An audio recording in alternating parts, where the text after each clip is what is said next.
nayo jana kwamba mtu anaulizia ni kwa namna gani unapata faida kwenye uwekezaji wa hisa.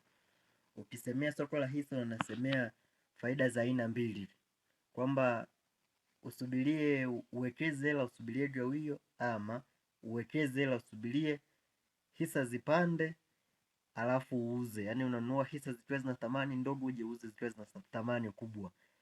Na ukitaka kupata faida vizuri, kama mtaji wako ni mkubwa, ukitegemea gawio inakuwa ni vizuri zaidi, kwa sababu unakuwa una uhakika na kampuni unazowekeza zinakuwa tayari zimeshakomaa sokoni.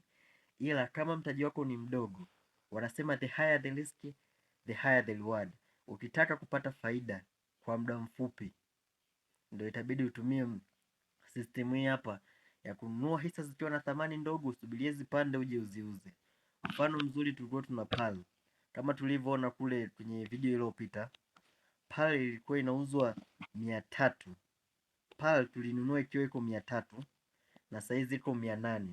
Na hata ikishuka kama hapa wanaonyesha kidogo imeshuka kidogo kwa saizi, kwa sababu ilikuwa 880, ila kwa saizi tukiangalia hapa imeshuka hadi 750, ila haiwezi kushuka sana, kwamba hata ikishuka inashuka kidogo, ila lazima itapanda tena. Tukiangalia hapa itabidi tusubirie ipande ili tunapopata faida tupate faida, na hiyo faida ninayozungumzia hapo haijachukua mwezi.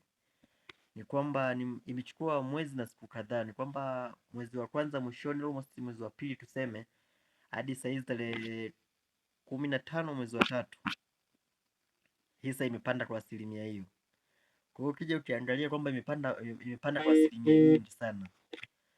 Kwa hiyo kama unataka faida, ni heri kama una mtaji mdogo na unataka kupata faida na unategemea hisa kupata faida, ni bora kununua hisa zenye thamani ndogo uuze kwa pesa nyingi, kuliko kusubiria gawilo ambalo huna uhakika kama watatoa ama hawatatoa, na watatoa kwa asilimia ngapi hakuna anayejua. Hisa ni siri.